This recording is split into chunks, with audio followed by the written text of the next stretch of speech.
नमस्कार, कोजागरी में आपका स्वागत है। सवेरे-सवेरे खबर आई कि इज़राइल ने ईरान पर हमला कर दिया।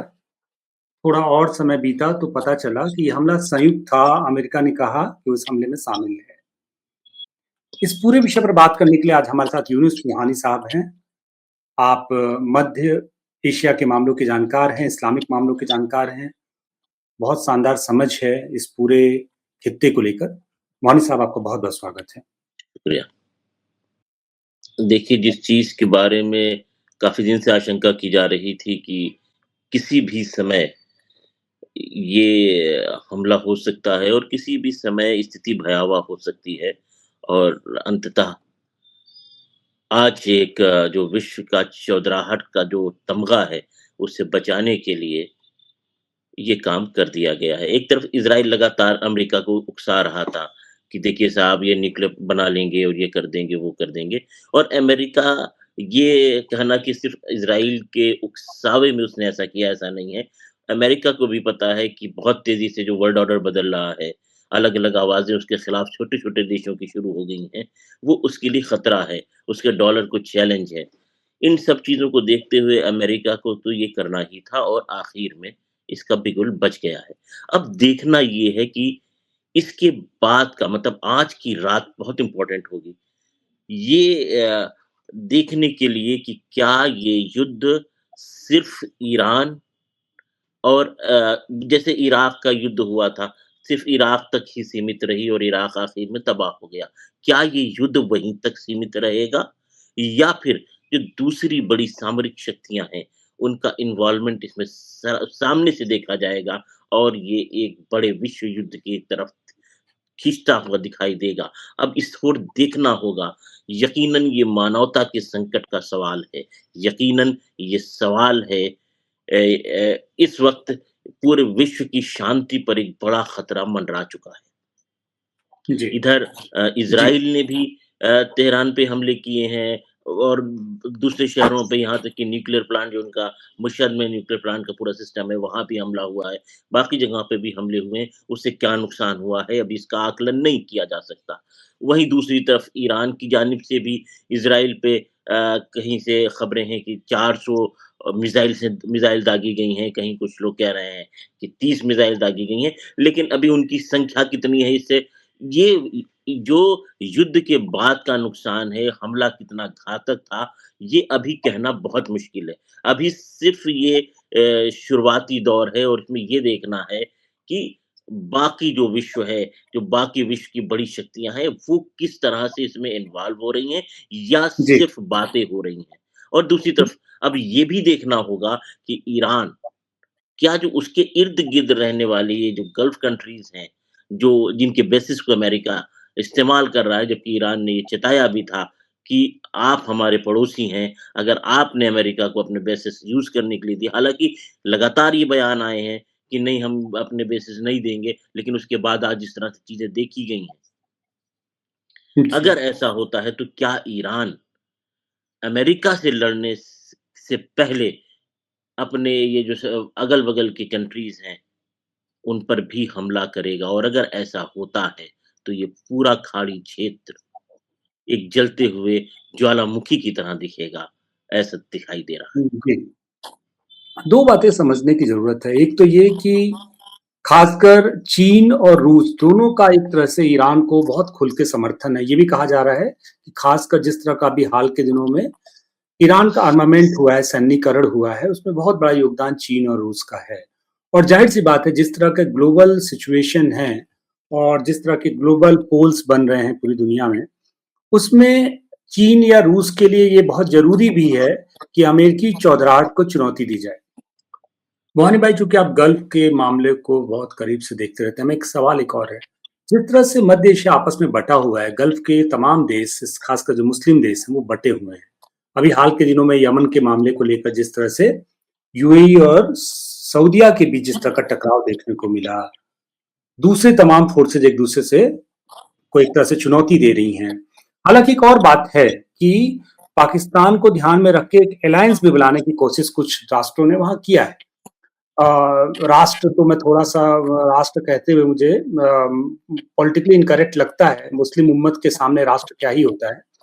तो मैं इसको थोड़ा दूसरे तरह से समझ रहा हूँ कि खासकर जब आप बात कर रहे हैं सऊदी सऊदी अरब, टर्की, पाकिस्तान ये एक धड़े की तरफ बढ़ रहे हैं, यूएई जो है वो उसका झुकाव भारत की ओर है और अपने जो इंटरनल कॉन्फ्लिक्ट हैं, वो बहुत भयावह है, खासकर अरबियन कंट्रीज़ में। सभी के पास बहुत पैसा है, सभी के अपने-अपने ख्वाब हैं, ग्लोबल एक तरह से 2 तरह के ख्वाब हैं, एक तो ख्वाब ये भी है कि भाई फाइनेंशियल इंटरेस्ट है, दूसरा एक इंटरेस्ट जो है वो इंटरेस्ट है एक तरह से इस्लामिक देशों का अगुवा बनने का ख्वाब, कि कौन होगा। तो उसके बाद ईरान को लेके आपको लगता है कि ये देश एक मंच पे आ पाएँगे? देखिए, इस्लामिक देशों का अगवा बनने का इस तरह का कोई ख़्वाब नहीं है, क्योंकि ये जो छोटे-छोटे अपने आप को राज्य कहने वाले या राष्ट्र कहने वाली जो भी कंट्रीज़ हैं, ये छोटे-छोटे जज़ीरे जो हैं इनके यहाँ ऐसी कोई मतलब ऐसा कोई ताकत नहीं है, कोई कोई मिलिट्री बेसेस नहीं है इनके अपने, इनका ऐसा कुछ भी नहीं है, ये बस तेल की कमाई पर ज़िंदा रहने वाली एक कौमें बनकर रह गई हैं। और उसी तरह से बिहेव भी करते रहे हैं ये। इनकी लड़ाई ये नहीं है, इनकी लड़ाई ये है कि अगर इस पूरे खित्ते में ईरान बहुत ताकतवर होकर उभरता है, तो फिर इन्हें दबकर रहना होगा और फिर इन्हें उसके अंडर में चलना होगा। हालाँकि अभी भी वो यूएस गाइडेड लोग ही हैं। वो जो भी वहाँ पे सत्ता पे काबिज़ हैं, जो भी क्राउन प्रिंसेस हैं, वो सब यूएस गाइडेड लोग हैं। ये यूएस डिप्लॉयड लोग हैं वहाँ पर, मैक्सिमम प्रो यूएस लोग ही हैं और उन सब का बस एक ही खतरा है। इवन सऊदी अरेबिया तक को बस वही खतरा है कि अगर ईरान एक बड़ी ताकत बनकर उभरता है और इस युद्ध में ईरान अ, सिर्फ स्टेबल रहता है। मैं नहीं चाहता जीत और हार की बात, अगर स्टेबल भी रह जाता है, तो इस पूरे क्षेत्र को ईरान की सत्ता को स्वीकारना होगा कहीं न कहीं और यही वो डर है। और अगर ऐसा होता है,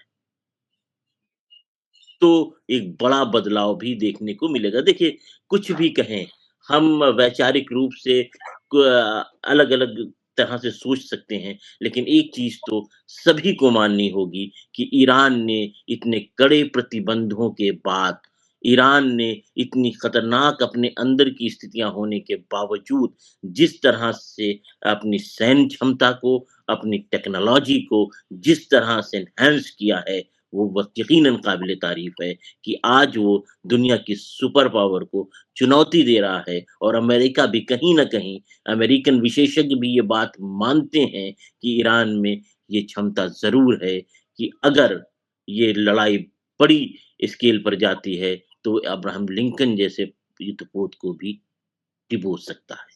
ये बड़ी बात है। ये क्षमता अगर उसने इतने सैंक्शंस के बाद हासिल की है, तो यकीनन ये तारीफ़ के काबिल चीज़ ज़रूर है। कि खासकर गाजा के इस पूरे प्रकरण के बाद जिस तरह से गाजा में एक तरह से कहा जाए तो कलेक्टिव मैस्केर हुआ, नरसंहार हुआ। उसके बाद जिस तरह से गाजा की ज़मीन को लेके एक तरह से ऐसा लगता है कि रियल एस्टेट कंपनियों का वहाँ जमावड़ा कराया जा रहा है ट्रंप के नेतृत्व में। एक बात मैं समझना चाहूँगा कि क्या इज़राइल के मन के भीतर जो एक तरह से जो प्रॉमिस्ड लैंड था, उसका जो ग्रेटर इज़राइल का ख्वाब था, क्या ये सब कुछ उसी दिशा में बढ़ रहा है? क्या बिल्कुल ये देखिए, ये ग्रेटर इज़राइल का जो ये ख्वाब है, ये आज का ख्वाब नहीं है। ये ख्वाब कई सदियों पुराना ख्वाब है। ये ख्वाब उन लोगों का ख्वाब है, जो कहते हैं कि हम दुनिया के सबसे पवित्र खून हैं। ये ख्वाब अपने आप को प्रोफेटिक ब्लड बताने वाले लोगों का ख्वाब है। और ये पूरी लॉबी इज़राइल के वजूद से पहले से ही इस काम में लगी हुई थी और वो लगातार आज पूरी दुनिया पर अगर देखा जाए तो उन लोगों का कब्ज़ा ज़रूर दिखाई देता है, किसी न किसी आधार पर। चाहे वो टेक्नोलॉजी के आधार पर हो, चाहे इकोनॉमी के आधार पर हो और वो हर देश में इतनी अंदर तक घुसे हुए हैं कि शायद उस देश के लोगों को भी इस बात का अंदाज़ा नहीं होगा कि उन पर किस तरह का कब्ज़ा है।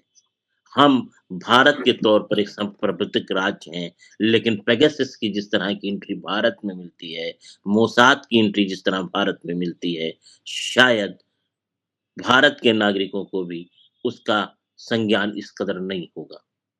मेरा एक सवाल ये भी समझना है कि पिछली बार जो इज़राइल और अमेरिका ने जो हमला किया था ईरान पे, उसमें ये बताया गया कि ईरान की जो खासकर न्यूक्लियर फैसिलिटी थी, वो बहुत हद तक उसका नुकसान पहुँचा उसको।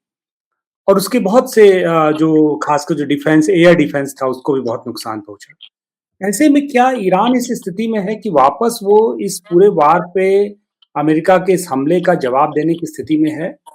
या ईरान सरेंडर कर देगा या ईरान क्योंकि अभी पिछले कुछ दिनों से ईरान के जिस तरह की वॉइस आ रही थी, ईरान थोड़ा समन्वय के मूड में आ गया था, थोड़ा डिप्लोमैटिक हो गया था। तो क्या लगता है कि इस हमले के बाद ईरान की प्रतिक्रिया कैसी होगी और किस तरह की प्रतिक्रिया होगी, आपको क्या लगता है?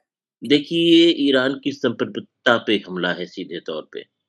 अब उनके पास कोई ऑप्शन शेष नहीं बचता। सरेंडर सरेंडर का मतलब होगा कि ईरान की दशा